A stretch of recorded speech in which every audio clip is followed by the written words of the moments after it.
ಸ್ವಾತಂತ್ರ್ಯ ಹೋರಾಟಗಾರನ್ನ ಯಾರು ಸರಿಯಾಗಿ ನೋಡ್ಕೋತಾನೆ.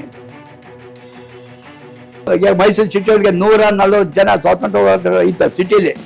ತಾಲೂಕು ಕಾಂಗ್ರೆಸ್ 250 ಇದ್ದ ಒಟ್ಟು ಜಿಲ್ಲೆಯಲ್ಲಿ ಅದೆಲ್ಲ ತೀರ್ಕೊಂಡು ಈಗ ಕೇವಲ 4 ಜನ ಇದ್ದೀವಿ ಮೈಸೂರಲ್ಲಿ. 50 ರೂಪಾಯಿಂದ ಸ್ಟಾರ್ಟ್ ಮಾಡಿದ್ರು, 50 ಹೋಗಿ 500 ಆಗಿ 1000 ಹಿಂಗೆಲ್ಲ ಆಯಿತು. ಹೀಗಾಗಿ 3 ತಿಂಗಳು 4 ತಿಂಗಳು 5 ತಿಂಗಳು ಪೆನ್ಷನ್ ನಿಂತೇ ಹೋಯ್ತದೆ. ಹೀಗಾಗಿ ನಮಗೆ ಸಲೀಸಾಗಿ ಬರ್ತೇನೆ, ಭಾಳ ತೊಂದರೆ ಆಗ್ತಾ ಇದೆ ಪೆನ್ಷನ್ ಬರ್ತೇನೆ. ಸ್ನೇಹಿತರೆ, ಸ್ವತಂತ್ರ ಹೋರಾಟಗಾರ ವೈ.ಸಿ. ರೇವಣ್ಣನವರನ್ನ ಪರಿಚಯಿಸುವ ಮುಂದುವರಿದ ಭಾಗವಾಗಿ ಸ್ವತಂತ್ರ ಹೋರಾಟಗಾರರನ್ನ ಸರ್ಕಾರ ಯಾವ ರೀತಿಯಲ್ಲಿ ನಿರ್ಲಕ್ಷಿಸ್ತಾ ಇದೆ, ಜಿಲ್ಲಾಧಿಕಾರಿಗಳು ಸಮಸ್ಯೆಗಳಿಗೆ ಸ್ಪಂದಿಸದೆ ಹೇಗೆ ನಡೆದುಕೊಳ್ತಾ ಇದ್ದಾರೆ, ಕೇವಲ ಸನ್ಮಾನಕ್ಕೆ ಮಾತ್ರವೇ ಸ್ವತಂತ್ರ ಹೋರಾಟಗಾರರನ್ನ ಸೀಮಿತಗೊಳಿಸಿ ನಮ್ಮನ್ನು ಹೇಗೆಲ್ಲ ಕಡೆಗಣಿಸ್ತಾ ಇದ್ದಾರೆ ಎನ್ನುವಂತಹ ರೇವಣ್ಣನವರ ನೋವಿನ ಮಾತುಗಳನ್ನ ಕೇಳೋಣ ಬನ್ನಿ.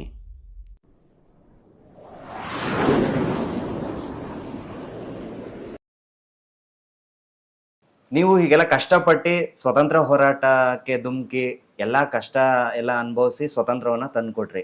ಈಗಿನ ಸರ್ಕಾರಗಳು ನಿಮ್ಮನ್ನ ಹೇಗೆ ನೋಡ್ಕೊಳ್ತಾ ಇದೆ? ಆ ವಿಚಾರಕ್ಕೆ ಹೋದ್ರೆ ಸರ್ಕಾರ ಯಾವ ರೀತಿ ನೋಡ್ಕೊಳ್ತಂದ್ರೆ ಬಹಳ ಶೋಚನೀಯ. ಯಾಕೆಂದ್ರೆ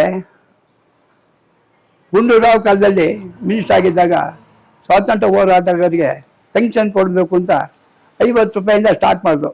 50 ಹೋಗಿ 500 ಆಗಿ 1000 ಹಿಂಗೆಲ್ಲ ಆಯಿತು. ಕೊನೆಗೆ 10,000 ರೂಪಾಯಿಗೆ ಪೆನ್ಷನ್ ಅಂತ ಪಿಂಚಣಿ ಅಂತ ಕೊಡಕ್ಕಾದ್ರು. ನಾವು ಸ್ವರಾಜ್ಯಕ್ಕೋಸ್ಕರ ಹೋರಾಟ ಮಾಡಿದ್ರೆ ಪೆನ್ಷನ್ ಕೊಡ್ತಾರೆ ಸಾಕಾದ್ರೆ ಸೌಲಭ್ಯ ಸಿಗುತ್ತೆ ಅನ್ನೋ ಆಸೆಯಿಂದ ನಾವು ಹೋದರಲ್ಲ. ನಮ್ಮ ಶಕ್ತಿ ದೇಶಕ್ಕೆ ದುಡಿಬೇಕು ಅನ್ನೋ ಶಕ್ತಿ ನಾವು ದುಡಿದು ಹೊತ್ತು ನಮ್ಮ ಅದನ್ನು ಮನಗಂಡು ಗುಂಡೂರಾವ್ ಮುಖ್ಯಮಂತ್ರಿಯಾಗಿದ್ದಾಗ ನಮಗೆ ಸಂಭಾವನೆ ಕೊಡುವಂಥ ತೀರ್ಮಾನ ಕೊಡಕ್ಕಾದ್ರು. ಸ್ವಲ್ಪ ಆಗಿ 500 ಆಯಿತು, 5,000 ಆಯ್ತು, 2,000 ಆಯ್ತು, ಈ ಕಡೆಗೆ 10,000 ಅಂತ ಆಯ್ತು. ಸುಮಾರು 10 ವರ್ಷದಿಂದ 10-15 ವರ್ಷದಿಂದ 10,000 ರೂಪಾಯಿ ಆಗ್ಬಿಡ್ತು. ಆದರೆ ಇವಾಗ ಏನಾಗಿದೆ ಅಂದರೆ ಭಾಳ ಸ್ವಾತಂತ್ರ್ಯ ಹೋರಾಟಗಾರನ್ನ ಯಾರು ಸರಿಯಾಗಿ ನೋಡ್ಕೋತಾನೆ ಇದೆ. ಬೇರೆ ಯಾರು ಇವತ್ತು ಹೇಳ್ತಾರೆ ಪೇಪರ್ ಹಾಕ್ತಾರೆ ಸ್ವಾತಂತ್ರ್ಯವನ್ನ ಚೆನ್ನಾಗಿ ನೋಡ್ಕೋಬೇಕು, ಚೆನ್ನಾಗಿ ಮಾಡ್ಬೇಕು ಅಂತಾರೆ. ಮೊನ್ನೆ ಬಂದು ಆದೇಶ ಆಗಿದೆ ಸರ್ಕಾರದಿಂದ ಸ್ವಾತಂತ್ರ್ಯ ಹೋರಾಟಕ್ಕೆ ಸನ್ಮಾನ ಮಾಡಬೇಕು 10 ಜನಕ್ಕೆ ಅಂತ ಬಂತು. ನಾವೆಲ್ಲ 10 ಜನಕ್ಕೆ ಮಾಡಬೇಕು ಅಂದರೆ 10 ಜನ ನಾವು ಸ್ವರಾಜ್ಯಕ್ಕೆ ಹೋರಾಟ ಮಾಡಬೇಕು, 8 ಜನ ಇದೆ 10 ಜನಕ್ಕೂ ಕೊಡಬೇಕು ಅನ್ನೋದು ಕೇಳಿದ್ರು. ಇಲ್ಲ ಸರ್ಕಾರ ಆದೇಶ 10 ಜನಕ್ಕೆ ನೀವು 10 ಜನ ಹೆಸರು ಕೊಡಿ ಅಂತ ಕೇಳಿದ್ರು. ನಾವೆಲ್ಲ ಪೇಪರ್ ಆರ್ಟಿಕಲ್ ಕೊಡ್ಬೇಕು ಯಡಿಯೂರಪ್ಪ ಕೇಳಿದ್ರು. ಇದೇ ಸಿದ್ದರಾಮಯ್ಯ ಹಿಂದೆ ಮುಖ್ಯಮಂತ್ರಿ ಆಗಿದ್ದಾಗ ನಾವು ಹೋಗಿ ಕೇಳ್ಕೊಂಡಾಗ ಅವ್ರು ಆಶ್ವಾಸ ಕೊಟ್ಟು ನಾವು ಪ್ರತಿ ವರ್ಷ 2,000 ರೂಪಾಯಿ ನಿಮಗೆ ಸಂಬಳ ಹೆಚ್ಚಿಸ್ತೀವಿ ಅಂತ ಆಶ್ವಾಸ ಕೊಟ್ಟು ಆದರೆ ಆಶ್ವಾಸ ಏರಿಯಾಕ್ಕೆ ಮುಂಚೆ ಅವ್ರ ಸರ್ಕಾರವೇ ಹೋಗ್ಬಿಡ್ತು. ಬಿಜೆಪಿ ಸರ್ಕಾರ ಮತ್ತು ಯಡಿಯೂರಪ್ಪ ಕೇಳಿದ ಯಡಿಯೂರಪ್ಪ 2,000 ರೂಪಾಯಿ ಹೆಚ್ಚಿ 8,000ಕ್ಕೆ ಮಾಡಿದ್ರು. ಆಮೇಲೆ 10,000ಕ್ಕೆ ಆಯಿತು. ಆಮೇಲೆ ಇನ್ನೊಂದು ಈಗ ಯಡಿಯೂರಪ್ಪ ಹಿಡಿಯೋದೊಂದು 6 ತಿಂಗಳು ನನಗೆ ಅವ್ರ ಹತ್ರ ಹೋಗಿ ಬೇಕಾದಷ್ಟು ಬೇಡ ಶವ ಸಂಸ್ಕಾರಕ್ಕೆ 2,000 ರೂಪಾಯಿ ಕೊಡ್ತಾ ಇದೆ ಸಾಕಲ್ಲ. ಶವ ಸಂಸ್ಕಾರಕ್ಕೆ 10,000 ರೂಪಾಯಿ ಬೇಕು. ಈ ಕಾಲದಲ್ಲಿ ಶವ ಸಂಸ್ಕಾರ ಖರ್ಚು ಜಾಸ್ತಿ ಆಗುತ್ತೆ. ಒಂದು ಸತ್ತವನ್ನ ಸಂಸ್ಕಾರ ಮಾಡ್ಬೇಕಾದ್ರೆ 10,000 ರೂಪಾಯಿ ಕೊಡಿ. ಮತ್ತು ಬರ್ತಾಯಿಕ್ಕಂತ 10,000 ರೂಪಾಯಿ ನನಗೆ ಪೆನ್ಷನ್ ಕೊಡ್ತಾ ಇದ್ರು. ಔಷಧಿ ಕಷಾಯ ಕಸಗಳಿಗೆ ಜೀವನೋಪಾಯಕ್ಕೆ ಭಾಳ ತೊಂದರೆ ಆಗಿದೆ. 10ರಿಂದ 15,000ಕ್ಕೆ ಹೆಚ್ಚಿ ಅಂತ ನಾವು ಅವ್ರಿಗೆ ಬೇಡ್ಕೊಂಡು ಆದರೂ ಕೂಡ ಬಿಜೆಪಿ ಸರ್ಕಾರ ಹಾಕೊಡ್ಲಿಲ್ಲ. ಬೊಮ್ಮಾಯಿ ಕೇಳ್ಕೊಂಡ ಕೊಡಲಿಲ್ಲ, ಯಡಿಯೂರಪ್ಪನ ಕೇಳ್ಕೊಂಡ ಕೊಡಲಿಲ್ಲ. ಈಗ ಬಂದಿರ್ತಕ್ಕಂಥ ಗ್ಯಾರಂಟಿ ಯೋಜನೆಗಳಿದೆ, ಆ ಗ್ಯಾರಂಟಿ ಯೋಜನೆಗೆ ಓಡಾಡ್ಕೊಂಡು ಅದಕ್ಕೆ ದುಡ್ಡು ಒದಗಿಸೋದೇ ಆಗದ ಅವ್ರಿಗೆ. ನಾವು ಈ ಟೈಮಲ್ಲಿ ಹೋಗಿ ಕೇಳಿದ್ರೆ ಹೋಗ್ರಿ ಮನೆಗೆ ಅಂತ ಅನ್ನಿಸ್ಕೋಬೇಕಾಗತ್ತ ಅಂತ ನಾವು ಅವನ್ನ ಕೇಳಿಲ್ಲ.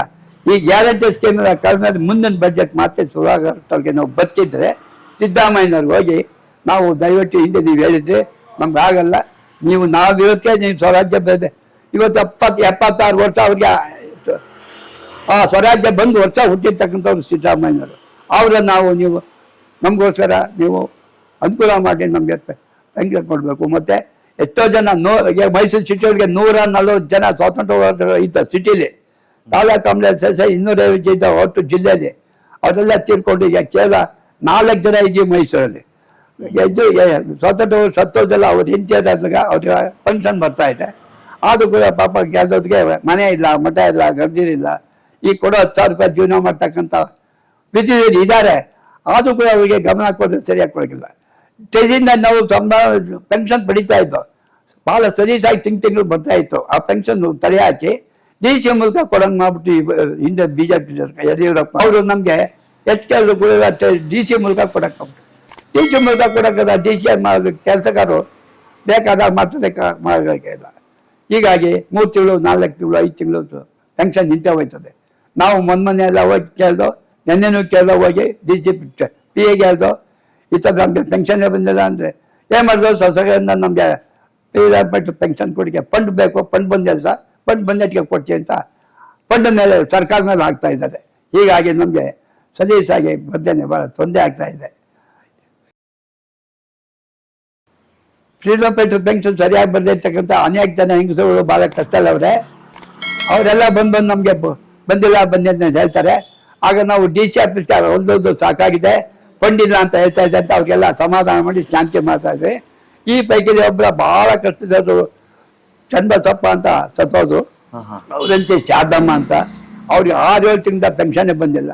ಮನೆ ಇಲ್ಲ, ಮಠ ಇಲ್ಲ, ಗಂಡ ಇಲ್ಲ, ಯಾವುದಿಲ್ಲ. ಹಳ್ಳಿನ ಮನೇಲಿ ಇಟ್ಕೊಂಡು ಜೀವನ ಮಾಡ್ತಾವ್ರೆ ಪಾಪ. ಸ್ನೇಹಿತರೆ, ಹೀಗೆ ಸ್ವತಂತ್ರ ಹೋರಾಟಗಾರರು ತಮಗೆ ಸಿಗಬೇಕಾದಂತಹ ಸೌಲಭ್ಯಗಳಿಗಾಗಿ ಹೋರಾಟವನ್ನ ನಡೆಸುವಂತಹ ದುಸ್ಥಿತಿ ನಿರ್ಮಾಣವಾಗಿದೆ. ಇದಲ್ಲವೇ ದುರಂತ? ಈ ಬಗ್ಗೆ ನಿಮ್ಮ ಅನಿಸಿಕೆಯನ್ನ ಕಮೆಂಟ್ನಲ್ಲಿ ತಿಳಿಸಿ. ಎಲ್ಲರಿಗೂ ಸ್ವತಂತ್ರ ದಿನಾಚರಣೆಯ ಶುಭಾಶಯಗಳು.